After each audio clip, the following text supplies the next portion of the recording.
다음 주 이낙연 총리가 나루히토 일왕 즉위식 참석차 일본을 방문합니다. 문재인 대통령의 친서도 들고 가는 걸로 알려졌는데요. 이 와중에 일본으로부터 전해지는 뉴스는 여전히 우리 국민의 감정을 자극하고 있습니다. 아베 총리의 보좌관을 지낸 측근이 야스쿠니 신사를 참배했는데 한국은 매춘 관광국이었다라는 망언으로 물의를 빚은 인물이었죠. 유니클로 인터넷 광고도 논란에 휩싸였습니다. 광고 중간에 등장하는 80년도 더 된 일을 기억하느냐 이 발언인데요. 과거사를 부정하고 위안부 문제를 무시하는 내용이란 의혹입니다. 일본 게이센 여학원대학 이영채 교수 연결해서 이야기 나눠보겠습니다. 교수님 나와 계십니까? 네, 안녕하세요. 예, 자 오랜만에 전화 연결하네요. 자, 이낙연 총리의 방일 문재인 대통령의 친서도 들고 갈 걸로 알려졌는데요. 일단 일본 반응은 어떻습니까?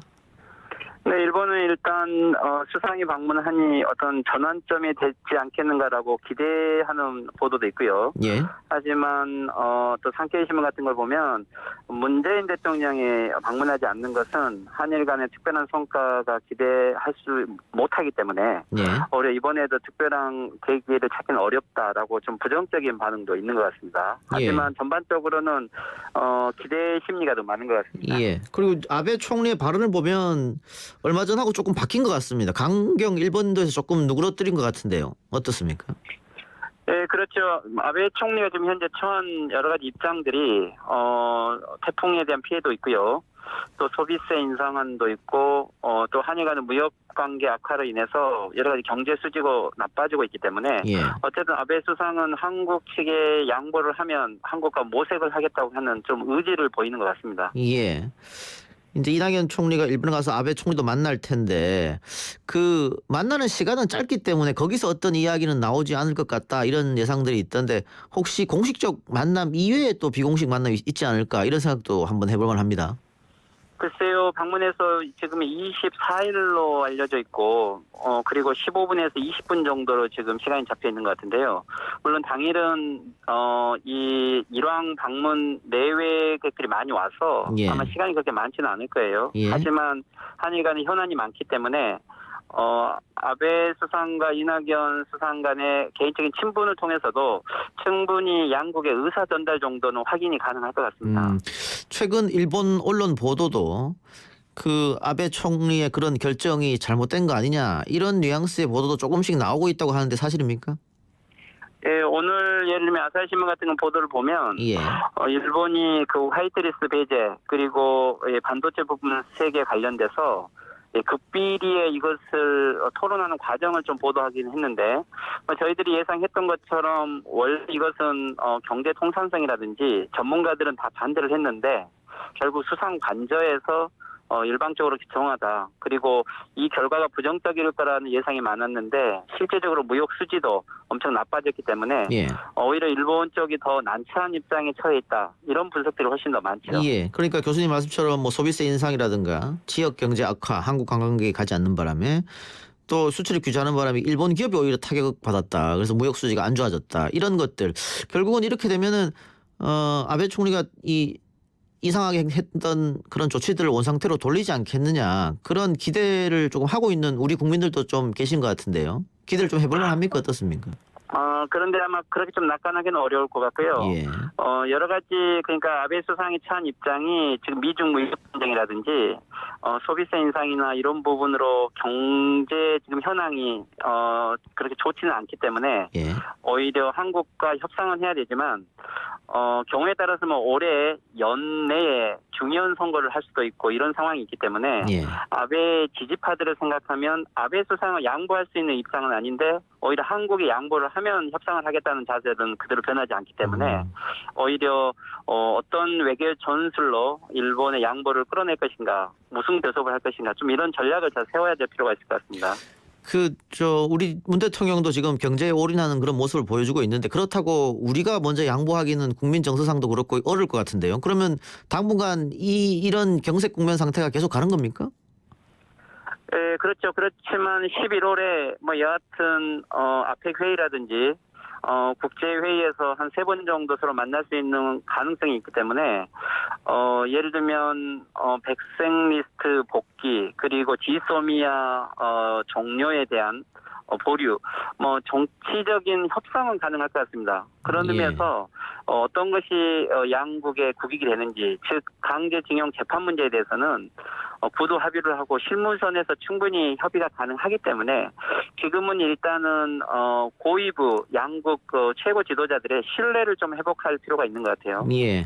그럼 어쨌든 이번 이낙연 총리가 가는 것은 경색 국면을 풀 계기는 마련할 수 있겠다 이렇게 봐도 되겠죠. 예, 그렇죠. 한국 측에서 그래도 이낙연 수상을 파견한 것 자체는 한국 측의 의지를 보이는 것이고, 예. 최근에 친서 이야기도 나오는 것도 이낙연 총리만이 아닌 문재인 대통령의 본심을 좀 전달하는 형태로 구두가 됐든 문서가 됐든 친서를 가지고 가는 것은 일본 측이 좀 더 기대할 수 있는 효과는 있겠죠. 예. 지금 중의원 선거가 남았나요? 지금 원래 지난번 7월에 참여연 선거가 끝났고요. 예. 이 중의원 선거를 올림픽 전에 할지 올림픽 후에 할지 이런 논의가 있는데, 아마 지금은 예를 들면 태풍 피해라든지 아베 수상 입장에서 봤을 때 야당의 준비가 안 돼 있는 상태에서 경우에 따라서는 12월 15일로 중의원 선거를 하겠다는 좀 이런 설이 아주 강하게 나오고 있는 것 같습니다. 여론이 나빠지기 전에 중의원 선거를 조금 당겨서 빨리 마무리 짓자 이런 분석도 있는 것 같은데요.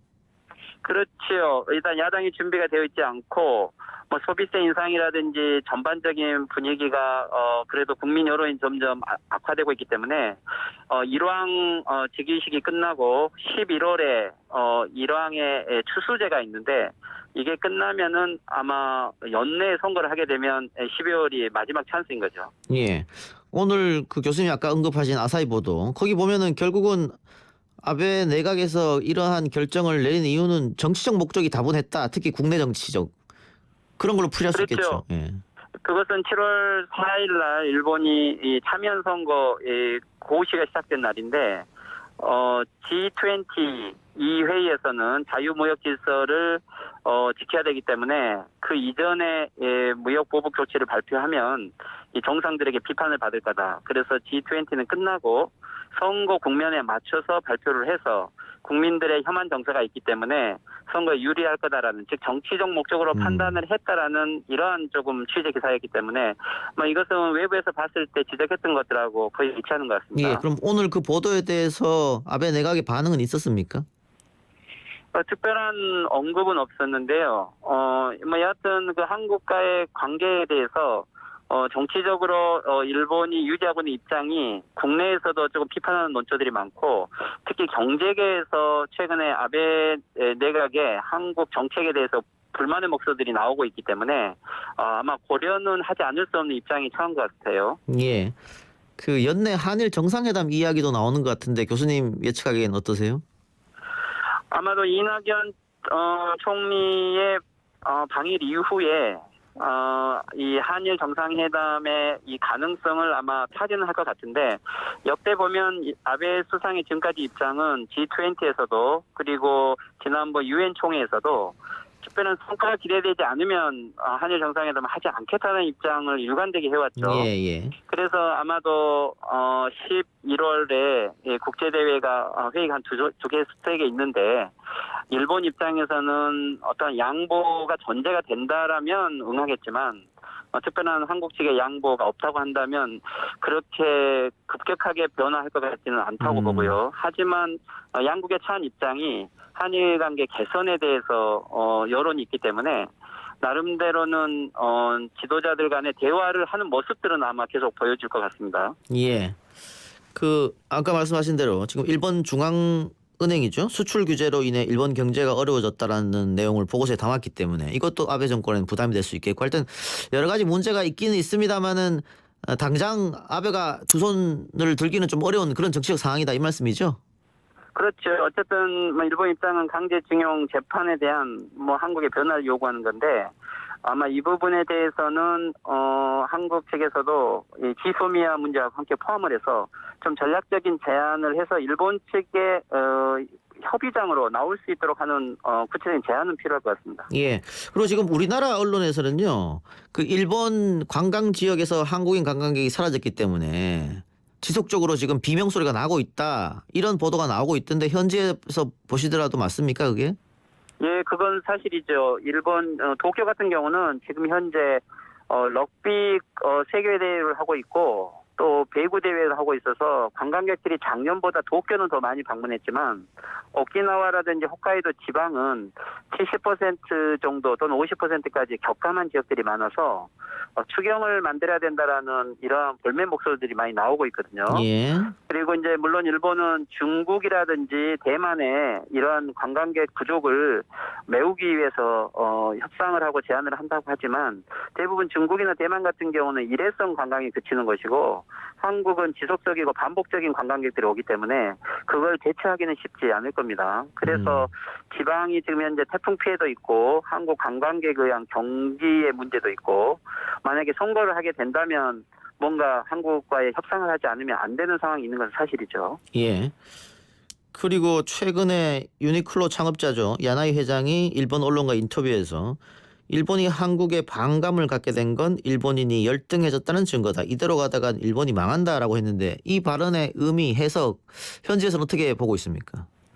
네, 그렇죠. 유니클로 회장이 그런 발언을 한 것은 예를 들면 물론 한국 시장 의식한 것도 있을 수 있지만 예. 원래 올해 유니클로의 매출액은 한국을 제외하고는 가장 흑자를 낸 해이기도 했어요. 예. 그렇기 때문에 전체적으로 뭐 한국을 의식했다고 발언을 하기는 조금 보기 어려운 것 같고요. 예. 즉 일본 지금 현재 경제 현황을 봤을 때 이 소비세 인상 또는 복지 문제, 특히 태풍에 대한 대책 문제, 즉 아베 정권은 지금 현재 경제적인 여러 이익보다도 헌법 개정을 위한 하나의 정치적 목적만 가지고 혐한 내각으로 운영되고 있다라는 이러한 문제 제기들을 경제계들이 하고 있는 것이고요.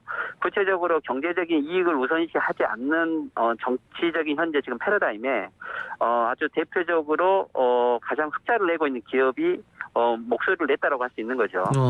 그리고 최근 태풍이 연달아서 일본 열도를 때렸는데 그 복구가 지금 전혀 안 되고 있다 이런 보도가 쏟아졌단 말이죠. 그 일본 국민들이 이에 대해서 정부에 대한 반감을 가질 만도 한데요. 또 지금 오염토 담은 자루도 유출됐다 이런 보도가 나오고 있으니까요. 어때요? 네, 그렇죠. 일본 지난번에 치바 정전 사태 같은 경우가 일본에서는 큰 충격이죠. 예, 태풍 예. 이후에 약 한 달 정도 이상 이 전기가 복구되지 않는 사태라는 것은 현재 일본 중앙 정부와 지방 정부의 이 민생에 대한 대책이 아주 시스템이 붕괴되어 있다는 것을 의미하는 거고요. 예. 이번에 태풍 피해도 물론 태풍이 역대 최대의 태풍이 온다고는 했지만 이 주민들이 사재기를 했다는 거거든요.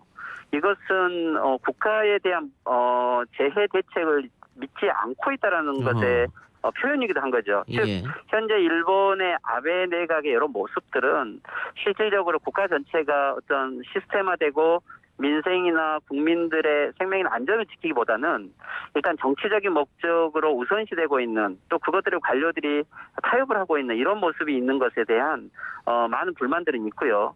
그래서 이런 것들이 하지만 미디어에서 객관적으로 보도가 되고 있지 않기 때문에 실질적인 국민들의 불만의 수위는 아주 높다고 볼 수 있는 거죠. 예. 다만 그게 표출 안 되는 것이 언론이 또 막고 있는 측면도 있겠네요.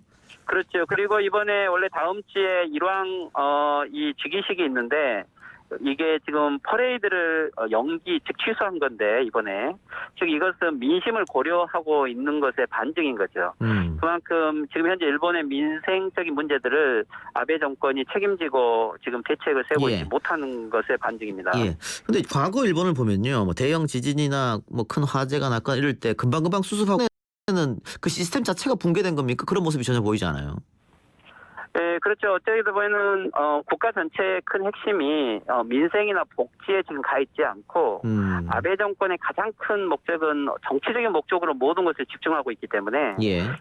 국가의 전체적인 예산 배정이라든지 이런 것들이 즉 올림픽이라든지 또는 지금 럭비 글로벌 대회라든지 예. 이런 부분만을 집중을 하고 있는 거죠. 대형 그래서 이벤트만 생각하고 있군요. 그렇죠. 그래서 오히려 민생 문제라든지 재해 문제 같은 데를 관료들이 집중을 하기가 어렵고 또 오히려 이런 피해를 숨기기 위해서 오히려 국제 대회 같은 것을 미디어들이 활용하고 있기 때문에 정보 교환이라든지 대책이 국가적으로 이루어지고 있지 못하는 모습인 거죠. 알겠습니다. 교수님 오늘 말씀 고맙습니다. 네, 수고하십시오. 예, 지금까지 일본 게이센 의학원대학 이영채 교수였습니다. 1부 순서 마치고요. 저는 2부 최진봉 교수와 다시 돌아옵니다. 딱딱하고 지루한 뉴스가 소설보다 흥미진진해지는 새로운 경험. 놀라셨죠? 이것이 바로 이동훈의 뉴스 정면 승부.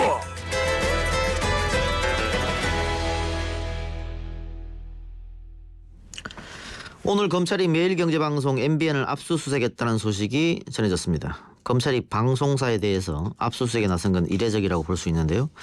MBN에 대체 무슨 문제가 있는 건지, 또 이 문제와 더불어서 출범 당시부터 특혜 의혹에서 자유롭지 못한 종편 허가 문제 관련까지 언론학자인 성공회대 최진봉 교수와 함께 정리해 보겠습니다. 어서 오십시오. 네, 안녕하세요. 자, 검찰이 MBN을 압수수색했다.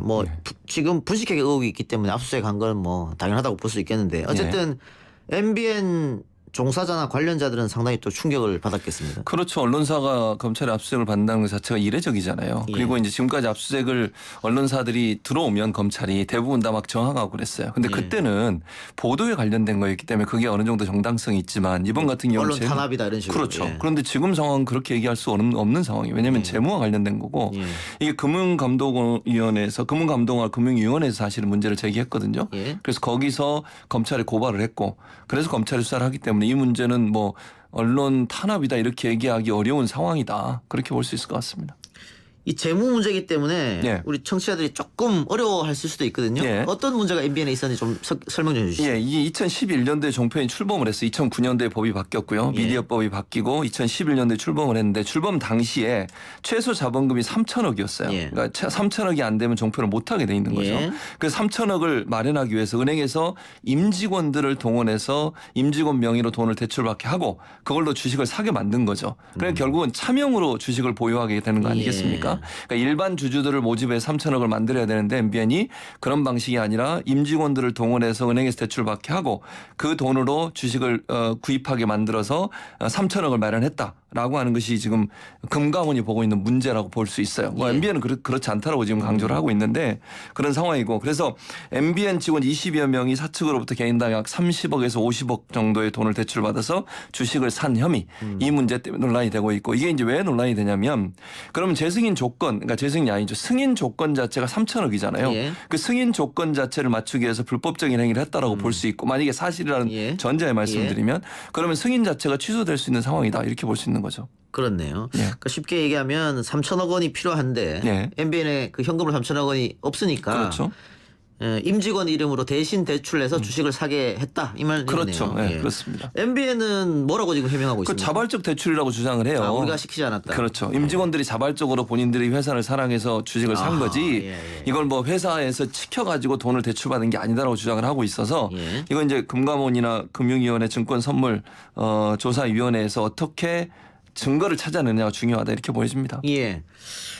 이게 그런데 지금 그것 때문에 이제 검찰이 압수수색했겠죠. 증거를 그렇죠. 찾으려고. 네, 맞습니다. 그것 때문에. 이게 그 당시 경영진이라든가 예. 또 임원들 이렇게 조사하게 되면 금방 나올 것 같은데요, 이거는? 그러니까요. 근데 이제 문제는 임원들이 어떻게 이제 진술을 하느냐의 문제 아니겠어요. 사실을 얘기할지 안 할지는 아무도 모르는 것이고 지금 이렇게 의혹이 일고 있는 이유는 MBN 전직 간부가 한겨레 신문하고 인터뷰를 했어요. 근데 인터뷰한 내용을 보면 수백억 원대 차명 대출은 최고위 경영진의 지시 없이는 불가능할 거다고 본다. 그렇게 얘기를 했어요. 그러면 이분의 말을 그냥 들어본다고 하면 사실인지 아닌지는 또 조사가 돼야 되겠습니다만 이 말이 사실이라는 근거의 말씀을 드려보면 20명이 30억에서 50억 정도 대출받은 게 진실에 가까울 가능성이 있다라고 볼 수 있는 정황이 있는 것이죠. 예.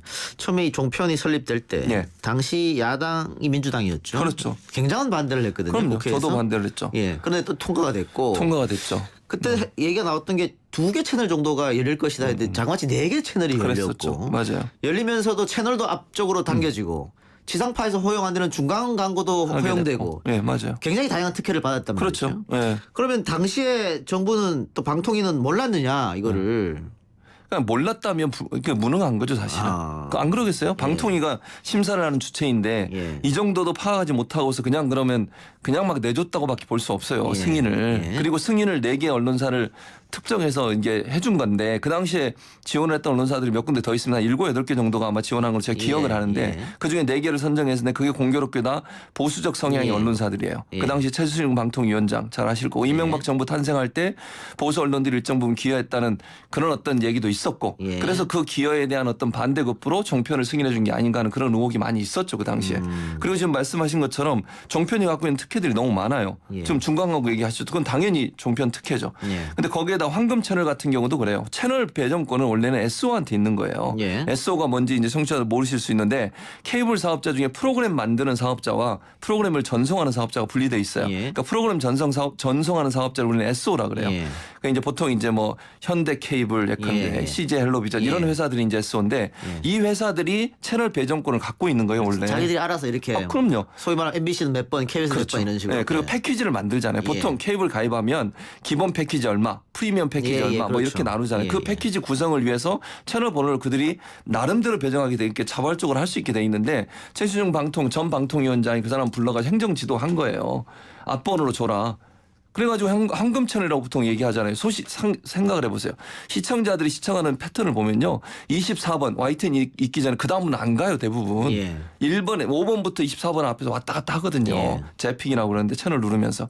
그럼 앞번호에 번호가 있다고 하는 엄청난 혜택인 거예요. 그렇죠. 그거는. 예. 만약에 TV조선이 120번에 있다고 가정을 해보세요. 거기까지 찾아가서 볼 수는 없잖아요. 그렇죠. 예. 특별히 아니면. 그래서 그것도 문제고 또 하나 문제는 의무재선성이에요. 의무재선성. 의무재선성이란 말은 복지 또는 뭐 예를 들어서 공익적 그런 채널들을 의무적으로 모든 그 패키지에 다 집어넣도록 하는 게 의무재선성이라는 예. 전략이거든요. 그런데 이 종편이 의무재선성에 들어가 있어요. 상업방송인 종편이 왜 의무재선성에 들어가 있는지 도저히 이해할 수 없고요. 이것도 특혜 중에 하나라고 볼 수 예. 있고 미디어랩 문제도 이미 잘 아시고 있는 것처럼 지난번 MBN 같은 경우는 미디어랩 문제가 논란이 됐었죠. 광고를 판매하면서 어떤 그 협찬 또는 예. 광고 받으면서 일정 부분 압박을 가해가지고 예. 뒤로 돈을 받은 게 아닌가 하는 의혹이 많이 있었어요. 그런 부분들을 보면 이런 혜택들을 빼내지 않으면 종편이 지금처럼 혜택을 누리는 상황에서 공정한 경쟁이 된다고 볼 수 없는 거죠. 예. 그리고 어쨌든 출범 당시에도 특혜다 이런 논란이 있었습니다만 예. 그렇기 때문에 몇 년 만에 재승인 심사를 해서 거기 통과하면은 그대로 채널이 유지된다 이런 예. 조건을 달았지 않습니까? 그렇죠. 그리고 말 그대로 종합 편성 채널이기 때문에 예. 뉴스, 드라마, 오락, 교양, 다큐 이게 퍼센트별로 배분됐고 그걸 지켜야 되는데 그렇죠. 지금의 종편들은 이 드라마나 그 오락이나 교양 프로 다큐를 만들면 돈이 많이 들고 적자 들어가니까 가장 손쉬운 보도 뉴스만 지금 계속 하고 있단 말이죠. 많이 만들고 있죠. 퍼센트제로 예. 보면. 그래서 여러 가지 문제가 생겼고 예. 또 방송 내용도 뭐 편향적이다 또 뭐 5.18 관련해서 허위 사실도 했고 예. 그래서 TV조선 같은 경우에는 조건부 재승인으로 예, 그랬었죠. 이제 통과됐기도 예, 했고. 맞아요. 근데 어쨌든 지금까지 종편 4사가 다 그대로 재승인 받아서 했다 왔단 예, 말이죠. 그렇죠. 근데 이번에 MBN은 이게 너무 큰 만일 범죄로 지금의 의혹이 범죄로 드러난다면 예. 굉장히 큰 범죄잖아요. 그렇죠. 그러면은 종편 재승인에 탈락시켜야 되는 거 아니냐. 예. 그런 얘기가 있을 수 예. 있죠. 그러니까 만약에 재승인 심사에서 저는 조건부 재승인 한 것도 저는 문제라고 봐요. TV조선 예. 조건부 재승인 했잖아요. 예. 왜 조건부 재승인을 합니까? 아니 법을 만들어서 법을 지켜야 되는 거잖아요. 예. 자꾸 이렇게 조건부 재승인하면 재승이라는 게 무슨 의미가 있어요. 아니 뭐 모든 방송사들이 적당히 해도 뭐 점수 미달돼도 과락이 돼도 소위 600점 이하는 과락이거든요. 과락이 돼도 다 조건부로 재승인되는데 뭐하러 열심히 하겠어요. 적당히 하다가 방통위가 설마 우리를 문 닫게 할 것이냐 이런 생각하지 않겠어요? 예. 그런 전례를 만들면 안 된다고 저는 생각해요. 방통위가. 원칙대로 해야죠. 원칙대로. 재승인 점수에 미달되면 당연히 그건 승인 안 해야 되는 거 아닙니까? 예. 당연히 저는 그래야 된다고 생각을 하고 MBN이 만약의 경우에 이게 문제가 돼서 재승인에 탈락이 되게 되면 이제 문을 닫아야 되는 거잖아요. 그러니까 문을 닫는다는 개념은 무슨 말이냐면 사업 승인을 취소하게 되는 예, 거예요. 그렇겠죠. 그러면 우리가 일반적으로 생각해서 방송 불패라고 하는 얘기도 많이 있고 이러면서 방송이 설마 문 닫겠냐 하는 그런 얘기들이 많이 있는데 예. 한 가지 사례만 제가 말씀드릴게요. 인천에 ITV라는 게 있었어요. 예, 예전에. 예전에 있었죠. 네, ITV가 문 닫았습니다. 예, 예. 아시죠? 예. 그때도 방송통신위원회 전신인 방송위원회가 있었어요. 방송위원회에서 재승인해서 한 번 봐줬어요. 1년 있다 다시 재승인 심사했는데 그때도 조건이 안 돼서 결국 방송국 사업을 못하도록 문 닫게 만들었어요. 예. 그 전례가 있고요. 그리고 그 방송국에 일했던 분들을 다 고용승계해 새로 생긴 방송사가 OBS예요. 지금의. 그러니까 ITV 같은 경우도 방송위원회에서 재승인 심사에서 탈락을 해서 문을 닫게 했고 그리고 나서 새로운 사업자가 그걸 인수해서 방송을 계속 하고 있는 거예요. 예. 그렇다고 하면 뭐 예를 들어서 지금 우리가 뭐 소위 얘기하는 재승인 심사에 탈락하면 문을 닫게 되면 그 방송이 없어지면 어떻게 하느냐 이런 걱정을 많이 하시는데 그건 사업자 변경이라는 측면에서 우리가 접근해 볼 필요도 있다. 물론 MBN이 지금 문을 닫을까 말까 재승인이 어떻게 되나 아무도 모릅니다. 지금 상황에서 누구도 단정해서 그렇죠. 말씀드릴 수 없어요. 예. 다만 그런 상황이 온다 하더라도 그것이 크게 문제가 되는 상황이냐 이런 부분에 있어서는 저는 크게 문제될 상황은 아니라고 보는 거죠. 예. 그 교수님 말씀처럼 이런 경우도 있을 것 같아요. 그렇게 만약에 사업자가 승인이 취소가 되면 거기에서 일하고 있던 임직원들이 다 일자리를 잃을 거 아니냐. 예. 그 문제는 어떻게 할 거냐. 뭐. 그러니까 제가 아까 말씀드린 것처럼 사업자 변경이 이루어질 거라고 저는 봐요. 그렇게 예를 생각하십니까? 들면 예. 그 사업을 하는 그 경영진이 자격이 없어서 재승이라고 하는 게 그런 거잖아요. 그 방송사의 경영을 하는 경영진이 자격이 있느냐 없느냐, 제대로 공정성을 담보할 수 있는 어떤 방송 철학을 갖고 있냐 갖고 있지 않느냐 하는 부분들을 심사하는 거잖아요. 그 심사에서 심사에 미달돼서 재승이 안 되면 그 사업을 다른 사람이 하도록 사업자 변경을 하면 되는 거예요. 예. 지금 방송법에 보면 제가 지금 이해하고 있기로는 1년 정도 유예기간을 두고 만약에 재승인이 안 될 경우에 1년 안에 다른 사업자를 찾아서 뭐 이걸 판매를 하든 어떤 인계를 하든 이런 방식으로 하면 충분히 고용 승계는 이루어질 수 있다고 봐요. 그것도 어느 정도는 정부가 개입을 해야 할 필요는 있다고 생각이 들죠. 예를 들어서 새로운 사업자가 들어왔는데 고용 승계를 안 하거나 그 임원들이나 직원들을 다 뭐 쫓아내거나 이러면 안 되겠죠. 예, 그거는 예. 당연히 만약에 고용 승계를 하는 조건으로 새로운 사업자가 들어야 된다고 생각을 하고요. 예. 그런 차원에서 본다고 하면 마치 방송이 문을 닫으면 모든 게 끝나는 것처럼 얘기하는 것보다 새로운 사업자가 사업을 인수할 수도 있다는 측면도 우리가 함께 고려할 예, 필요가 알겠습니다. 있다. 이렇게 보여집니다. 물 한 잔 드시죠. 아, 예. 너무 말을 빨리 하시네요. 너무 지금. 빨리 하셔가지고. 예, 저도 빠른데 저보다 더 빠르셔가지고 제가 속도 조절을 좀 해야 될 것 같습니다. 알겠습니다. 예. 그 한상혁 방통위원장이 어제 네. 청문회 자리에서도 이런 질문을 받았고 예. 뭐 법과 원칙대로 하겠다 이런 얘기를 했단 말이죠. 예. 그런데 막상 승인을 취소 결정을 하게 되는 것 그 자체가 굉장히 본인으로서는 부담일 수도 있지 않겠습니까? 부담되죠. 그리고 정권으로서도 부담돼요, 사실은. 예, 예, 특히 예. 이제 만약에 어떤 종편 중에 어느 한 방송사를 승인 취소를 하게 되면 자유한국당이 가만히 있겠습니까? 예. 제가 볼 때는 뭐 난리 날 겁니다. 예. 뭐 방송 탄압이다, 언론 탄압이다 이렇게 얘기할 텐데 중요한 건 공정하게 심사를 하고 예. 심사위원들 원래 이제 심사가 어떻게 되냐면요, 심사위원회를 꾸립니다. 예. 방통위에서 심사위원회를 꾸리면 그 심사위원회가 그 독립된 곳. 제가 이제 왜 이걸 아냐면 2012년도에 제가 종편 심사를 했었어요. 심사위원으로. 예. 그러니까 아예 외부와 차단된 장소에서 심사를 하게 돼요. 자료를 가지고. 그리고 거기서 심사위원회에서 결정이 되면 최종 결정은 심사위원회에서 하는 게 아닙니다. 점수만 내요. 예를 들면 몇 점. 이게 지난번 같은 경우에 이제 600점이 안 됐죠. TV조선이. 예. 그 점수가 나오면 그 점수를 가지고 방통통신위원회 위원들 5명이 모여서 최종 결정을 합니다. 그러니까 심사위원회는 점수만 내고 그 점수를 가지고서 방송통신위원회 상임위원회에서 5명입니다. 구성이. 그 5명이서 모여서 회의를 하는데 거기에 야당 추천위원이 2명이 들어있어요. 그러니까 3명은 정부 여당이 추천한 위원들이고 2명은 야당이 추천한 위원들이기 때문에 거기서 협의하고 회의해서 어떻게 할 거냐를 결정하니까 그런 과정이 공정하게 이루어진다고 하면 다른 뭐 정치적 계산 없이 정말 공정하게 이루어져서 거기서 만약에 재승인을 못하겠다고 결정이 나면 그대로 법대로 해야 되는 게 맞다고 봅니다. 예. 그럼 만일 그런 일이 벌어진다면 다른 종편도 이게 말로만 하는 게 아니구나. 예, 그렇죠. 이게 원칙과 법을 어기면은 이런 일도 벌어질 수 있구나라고 판단해서 아까 제가 얘기했던 정말 종합편성 채널을 만들 수도 있고 그렇죠. 또 TV조선이나 채널 A에서 5.18 북한군 관여와 동시에 이야기했었거든요. 그렇죠. 그런 문제도 이제 이렇게 하면 안 되겠구나라고 생각할 수 있는 거겠죠. 당연하죠. 예. 그럼 좀 더 조심하고 좀 더 공정성을 지켜서 노력을 하겠죠. 그리고 TV조선 같은 경우 시민사회단체가 지금 고발해 놓은 상태예요. 주식거래 관련해서. 그래서 예. 그 부분도 지금은 MBN만 이렇게 문제가 되고 있지만 다른 종편들도 그런 부분이 있었는지 없었는지를 한번 검토할 필요가 있다. 방통위는. 왜냐하면 그런 의혹들이 많이 있고요. 예. 시민사회단체는 여러 가지 증거를 가지고서 그런 의혹이 있다고 검찰에 고소까지 한 상태이니까 이 부분을 방통위가 좀 깊이 봐야 돼요. 그리고 그 당시에 승인 처음 했을 당시에 종편들이 어떻게 승인이 됐는지 하는 과정을 다시 한번 돌아볼 필요가 있다. 그 당시에는 이명박 정부였거든요. 그렇게 언론 노조나 언론 시민사회단체, 언론학자들 모두 다 반대했어요. 거의 모두 다. 그렇죠. 물론 반대 안 한 사람도 있긴 했죠. 예. 몇 명. 누구라고 제가 말씀을 안 드리겠습니다만. 예. 그런 상황에서 이게 승인이 됐기 때문에 승인 과정이 제대로 검토가 안 되거나 아니면 심사가 제대로 안 됐을 가능성도 염두에 두고 한상혁 방통위원장은 이 부분을 다시 들여다볼 필요가 있다. 이렇게 생각합니다. 알겠습니다. 다른 주제로 갑시다. 예. 언론학자이니까 언론학자로서 네. 견해를 좀 밝혀주시기 바랍니다. 한겨레가 윤석열 검찰총장이 건설업자 윤중천 씨에게 접대를 받았고 검찰이 그런 이야기를 진술로 받았으면서도 수사하지 않고 덮었다. 예. 그런 의혹에 대해서 기사를 썼습니다. 그렇죠. 그리고 윤석열 총장이 여기에 대해서 사실이 아니다라고 발끈하면서 이제 고소고발을 했고 예.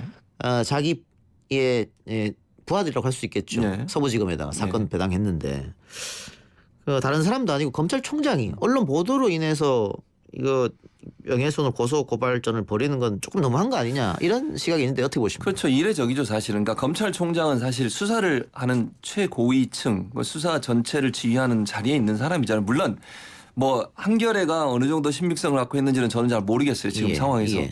근데 사실이 아니라면 이건 큰 문제이긴 합니다. 그건 저도 동의해요. 만약 사실이 아니라는 전자의 말씀을 드리면 예.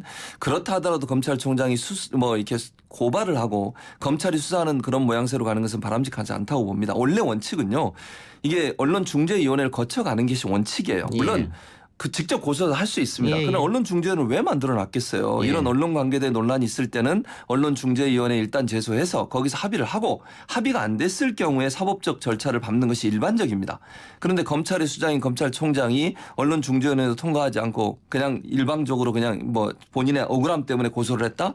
이렇게 되면요. 고위공직자들이 언론을 상대로 해서 고소고발하는 게 난립하지 않겠어요. 그러니까 저는 윤석열 총장의 마음은 심적은 이해합니다만 그래도 고위공직자라고 하면 가능한 한 언론에 대해서 이렇게 너무 직접적인 고소를 하기보다는 언론중재원을 통해서 거기서 어떤 결론이 나온지를 보고 그래도 그게 도저히 본인이 볼 때 이해하기 어렵다고 하면 그건 뭐 고소로 가는 것은 어느 정도 이해가 되지만 바로 고소로 가는 것은 일반적으로 고위공직자들이 언론을 상대로 해서 어떤 뭐랄까요 고소고발을 남발할 수 있는 그런 위험성도 있기 때문에 그건 언론의 예. 취재라든지 아니면 견제 역할, 고위공직자들에 대한 어떤 비판과 견제 역할을 약화시키거나 축소시킬 수도 있는 위험성도 있다 예, 하는 예. 점들을 좀 함께 고려해야 예. 될 것 같습니다.